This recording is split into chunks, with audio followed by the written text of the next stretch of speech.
when I became CEO, the company hadn't been doing that well, and I was a new CEO. I was a first-time CEO, and so I basically said, I'm not going to keep doing what my predecessor did because, frankly, it didn't work that well. So Yeah. I had to try some new ideas and I had to make some changes. And some changes were fairly obvious, things that kind of had a no-fly zone under the previous administration. And I was saying, no, we're gonna go make some changes there. Um, and so what I realized early on, though, is that people don't like to change. And Yep. so many times, I would say, okay, we're going to change. We're going to take a left turn and we're going to do all this stuff. And then, some weeks or months into it, I look back and say, where's everybody? I mean, they're still back doing what they used to do.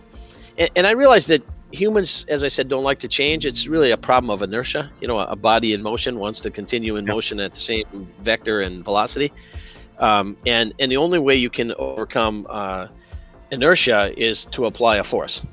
And the best sort of force is a positive force. Instead of yelling at people or whatever, try to inspire them, to try something different. So part of what I did is I set out to change the culture of the company. And job number one was to create a culture that liked change.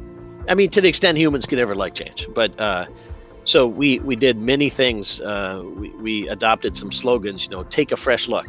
Man, I don't know what you do. I don't care what you do. But every once in a while, call a timeout, step back, look around the industry, compare what you're doing to everybody else, and just make sure that what you're doing is still the best way to do it. That's what take a fresh look meant.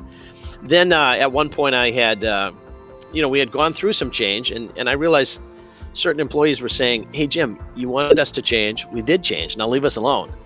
And then that led to a saying, from a place to a pace, which I said, we're not trying to change from this place to that place. We're trying to change from this place to that pace, to that company who changes all the time. You can't pin them down because they're too busy changing. So this certainly was a lot of effort put into change, celebrating change. We used to kick off our quarterly employee meetings by celebrating tenure. People have been here 20 years, 25 years, whatever. And I said, we should change that. We should recognize people who stepped out, took that fresh look, and did something different. And so we started celebrating what we call change makers. And then that led to a whole series of employee recognition programs and so forth around really celebrating somebody who did something surprising. And sometimes even if it didn't work, hey, at least you tried. You recognized the problem, you challenged it, and you went after it.